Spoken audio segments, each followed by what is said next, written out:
Bismillah, assalamu alaikum, bonjour, j'espère que vous allez bien. Alors aujourd'hui, nous allons voir comment on peut réaliser la carte de la pédologie ou bien la carte d'érodibilité du sol utilisée dans le modèle USL, le modèle qui est utilisé pour calculer ou bien pour estimer l'érosion de transport solide.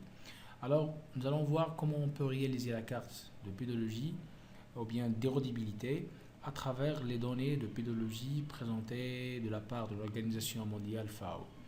Alors, commençons directement par la recherche, d'aller à Google et taper HWST Soil plus FAO et on met recherche et puis nous allons choisir ce résultat Harmonized World Soil Database et voilà le site résultant. Alors pour télécharger, nous devons aller vers download, download data only et aller vers HWSD raster pour télécharger ce document. Après le téléchargement, vous allez avoir le résultat. Voilà le résultat de téléchargement HWSD raster. Clique à droite et clique Extract to vers HWSD raster et finalement pour trouver voilà le résultat final de téléchargement. Alors maintenant pour commencer l'opération de réalisation, nous allons ouvrir le logiciel ArcGIS sous l'interface ArcMap.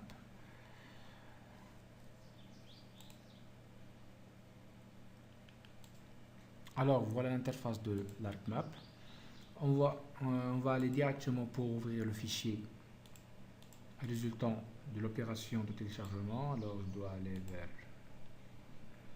pour trouver le fichier volume HW et on ouvre hwsd.bil add. Voilà le fichier résultant de cette opération de téléchargement et qui illustre ou bien qui représente la carte mondiale. Et c'est une carte qui illustre ou bien qui démontre la fluctuation de la pédologie sur toute la Terre. Alors, pour calculer ou bien pour avoir l'étude de cas, je vais essayer d'ouvrir le fichier shape de bassin versant étudié.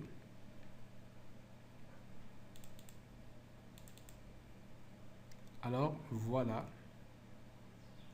le fichier shape de bassin versant étudié. Alors pour moi, ce que je dois faire maintenant, c'est d'aller ici et taper mask comme ça. Et puis je vais choisir extract by mask comme ça. Import raster, je vais choisir hwsd.bil.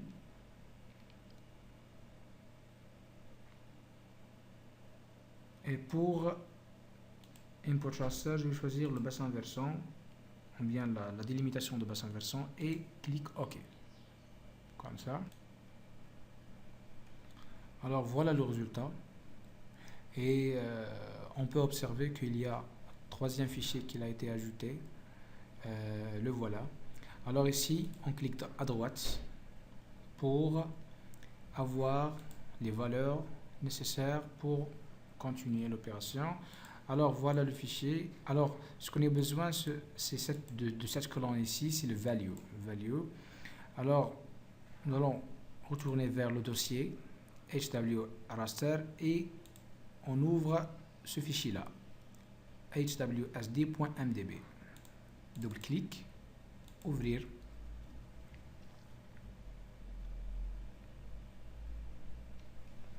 Alors, et double-clic sur HWSD Data. Comme ça. Alors maintenant, nous devons utiliser ces valeurs. Comme vous voyez ici, voilà le résultat. Voilà le résultat ou bien la fluctuation de la pédologie dans le bassin versant étudié. Alors, pour avoir les valeurs de chaque, ou bien la nature du sol de chaque fluctuation, nous devons utiliser ces valeurs. Pour la première valeur, c'est 1356. Alors, CTRL F et je tape 1356 et ici sur... Mais il y a seulement une petite observation que je dois observer dans la colonne MU global, non pas sur ID mais MU global, je dois trouver cette valeur. Ou bien je peux la rechercher manuellement comme ça. 1356, j'ai 1356, le voilà. Voilà 1356. Alors, quand vous observez ici, il y a deux valeurs de 1356. Deux valeurs, ça, je vais vous dire comment choisir la valeur adéquate. Alors, 1356 pour le MU global. Alors, mais pour nous, nous devons utiliser la première de Share. Share, ça illustre que 70% de cette fraction de sol est dominante dans ce type. C'est pour ça que je dois utiliser la première dans la séquence numéro 1. Il y a séquence numéro 1, 2. Je dois choisir le 1. Ça veut dire que le premier type, il y a 70% de ce type de sol. Alors je dois cliquer ici, copier et aller vers fichier Excel. Je dois ouvrir un nouveau fichier Excel.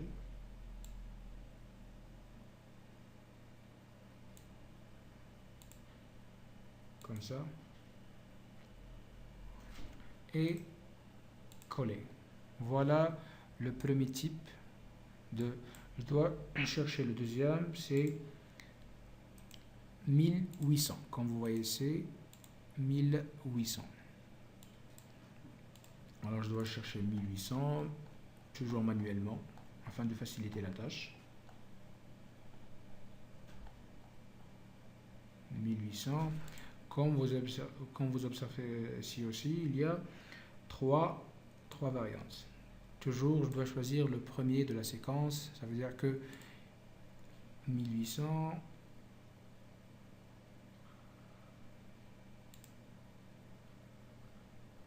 Comme je vous ai dit qu'il y a 1, 3 et 2, je dois choisir la séquence qui a le plus pourcentage. Et dans ce cas-là, j'ai 30%, alors je dois copier cette ligne et coller. Voilà pour le 1800. Et pour le 1807, toujours, je dois choisir manuellement. Cette fois-ci, j'ai aussi 3, mais je dois choisir 60. Copier. Et pour la dernière valeur, j'ai 1834. 1834, je dois choisir 1834. Et cette fois-ci, quand vous observez, j'ai 4. Alors, je dois choisir celle de la première de 30%. 1, 2, 3, 4. Et la première. Copier et coller. Alors, ce que j'ai besoin parce que quand vous allez observer ici, il y a plusieurs valeurs qui concernent cette fraction de sol, mais pour réaliser le facteur K, on a besoin seulement de quelques colonnes. Alors, je vais vous montrer quelles sont ces colonnes. Nous devons utiliser seulement le topsoil, ou bien la couche de sol superficielle, parce que c'est la couche qui est la plus concernée par le phénomène d'érosion. Alors, le T-sand et le T-silt et le T-clay. Voilà les colonnes que j'ai besoin. Je vais les mettre, par exemple, en jaune, afin de les montrer. Et aussi le TOC. Le TOC.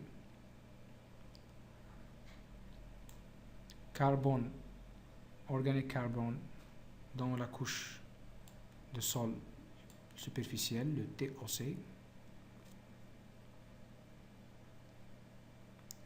Le voilà, le TOC, voilà en jaune. Et par la suite, je peux me supprimer tous les autres, par exemple comme ça, afin d'organiser un peu le résultat. Comme vous voyez ici, j'ai pas besoin des autres, alors je peux les supprimer tous afin d'organiser le tableau.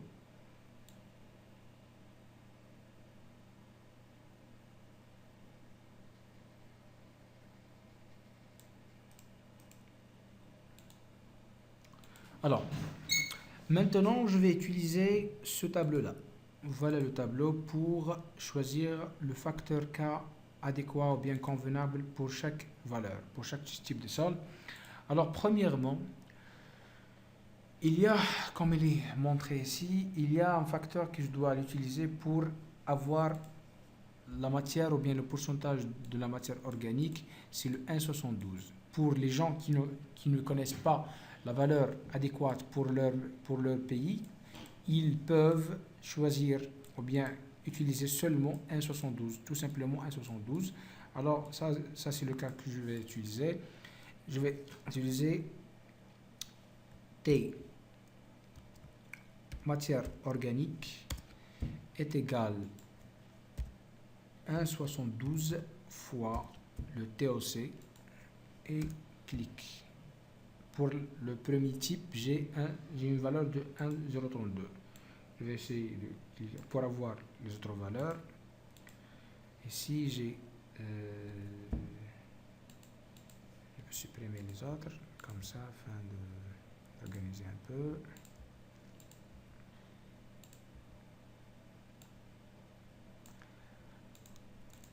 Et voilà de la matière organique. Alors maintenant, je vais revenir au tableau. Alors, je dois utiliser le sand, le silt et le clay. Et par la suite, je vais connaître quel est le type de, ou bien quelle est la classe de sol que j'ai. Et par la suite, voilà la colonne de facteur K.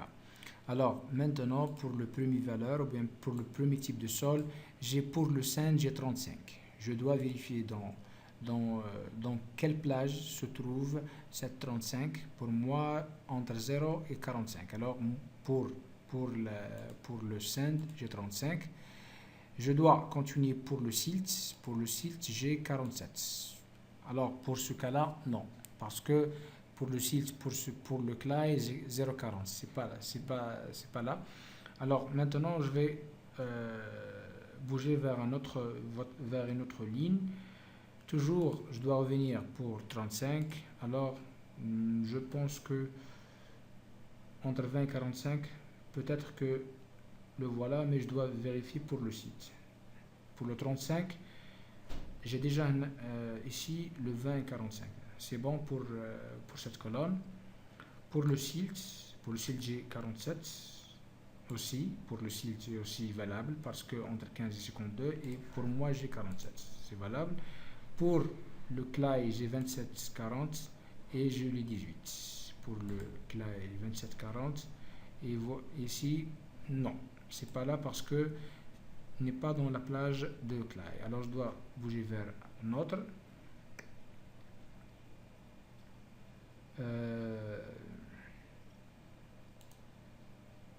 35 pour le sand. 35, toujours, je dois vérifier.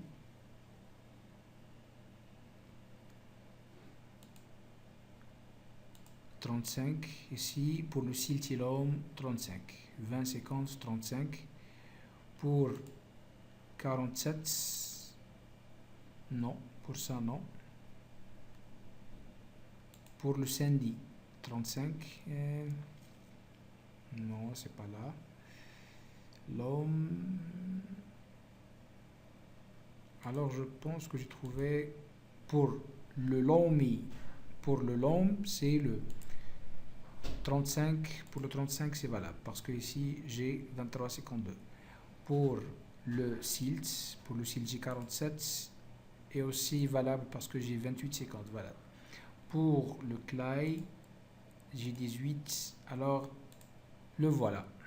Pour ce type de sol, j'ai le loam ou bien le limon. Alors, cette fraction de 1356, c'est le limon. Alors, je dois bouger vers, ou bien pour avoir la valeur de facteur K, je dois utiliser maintenant, j'ai connu maintenant que voilà la ligne concernée par le type de sol que je cherche. Et pour le facteur K, je dois utiliser maintenant la matière organique. Il me dit que pour les valeurs inférieures de 2%, la valeur c'est 0,05, c'est 0,34. Alors je dois vérifier le tableau.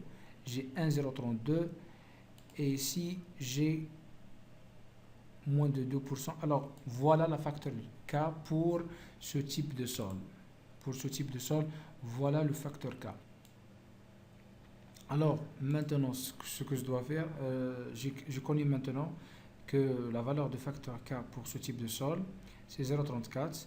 Alors je dois aller vers l'ArcGIS et premièrement, tout d'abord, je dois cliquer à droite, Open Attribute Table et Select Add Field et écrire ici K Factor et ici choisir Floats. OK. Et maintenant, je dois aller vers Editor, Start Editing, choisir Extracts et Continue. Maintenant, je dois, ou bien je peux écrire ici 0,34. Comme ça. Pour l'autre type de sol, j'ai 1800.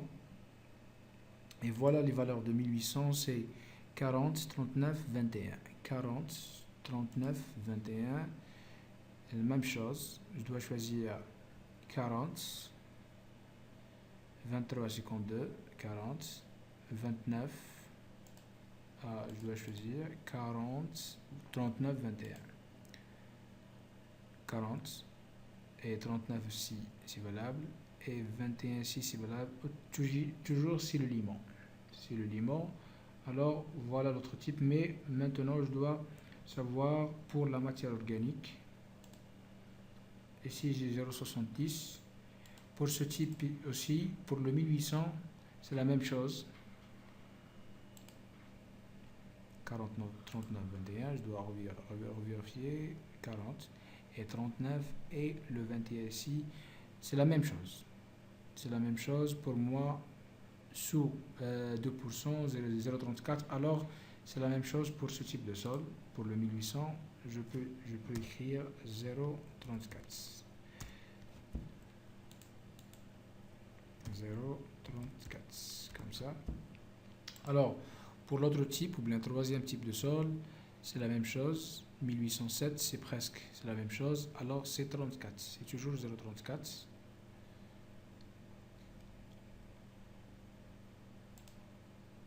Parce que les valeurs sont 40, 39, 21 et 0,70.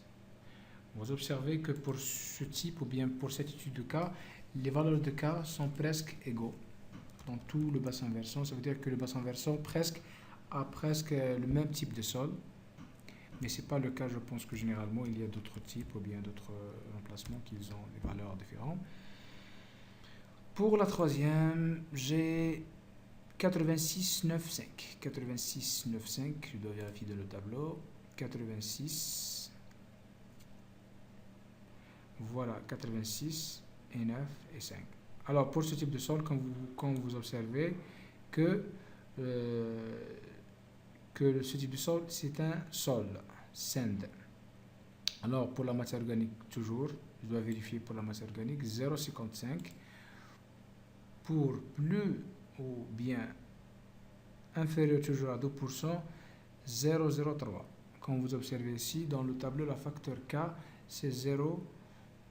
Ou bien le facteur K c'est 0,03. 0,03.